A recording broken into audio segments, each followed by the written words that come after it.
J'utilise Copilot quotidiennement et mes collègues me demandent régulièrement ce que concrètement je fais avec. Dans cette série de vidéos, je vous présente des cas pratiques que j'ai mis en place dans le cadre de mon travail pour avancer plus rapidement. Aujourd'hui, je vous présente les cas que j'ai eu à mettre en place dans le cadre de Power BI, à savoir que le 5 novembre, j'ai été formé à cet utilitaire et donc j'explique tout simplement à l'intelligence artificielle que je suis dans une formation, que la formatrice a parlé du langage DAX et je demande quelques détails. On peut voir que OK, Copilot est un petit peu comme un assistant qui vient m'aider à comprendre et qui va me donner quelques détails sur ce qu'est ce langage informatique. La formatrice n'ayant pas besoin de détailler ceci, mais pour ma part, j'avais envie d'approfondir un petit peu. On peut voir toujours que dans cette formation, j'ai demandé à Copilot est-ce que c'est possible de faire des expressions régulières. Ça, c'est typiquement quelque chose que la formatrice n'a pas su me répondre.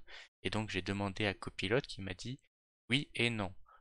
Oui, c'est possible, mais pas en DAX. Et donc, il m'explique comment le faire avec des scripts R ou scripts Python. Et il me donne un petit exemple. Et puis, comment je peux récupérer un fichier Excel placé sur SharePoint avec Power BI pour avoir une source de données qui soit synchronisée dans l'entreprise. Là aussi, c'est pas quelque chose que forcément la formatrice était amenée à nous présenter puisque nous devions travailler sur des fichiers qui étaient directement sur nos ordinateurs, mais l'intelligence artificielle m'a aidé à trouver très simplement et donc on a pu le mettre en pratique de la formation. En allant un petit peu plus loin, on peut voir que 2 jours plus tard, j'ai commencé du coup dans le cadre de mon travail à développer. Et donc là, j'ai pu demander, ok, je développe en Power BI. Du coup, il a tout de suite compris que c'était le langage DAX qu'il fallait utiliser. Et je lui ai demandé, peux-tu me faire une formule qui permet de compter le nombre d'éléments? Et donc, il me le donne. Et il me donne quelques exemples. Je lui précise que la table s'appelle qui et je souhaite soustraire la table réelle de cette somme. Parce que ici, il m'a donné des éléments vagues.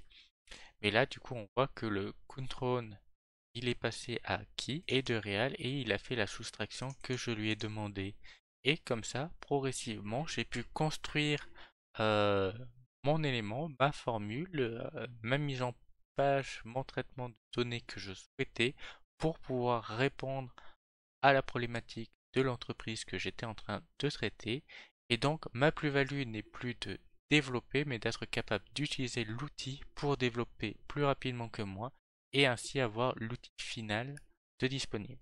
Voilà, c'est tout pour aujourd'hui. J'espère que cette vidéo vous a plu. Si c'est le cas, n'hésitez pas à lâcher un pouce bleu, à vous abonner et activer la cloche des notifications pour ne pas manquer les prochaines vidéos, voire mettre un commentaire sous cette vidéo.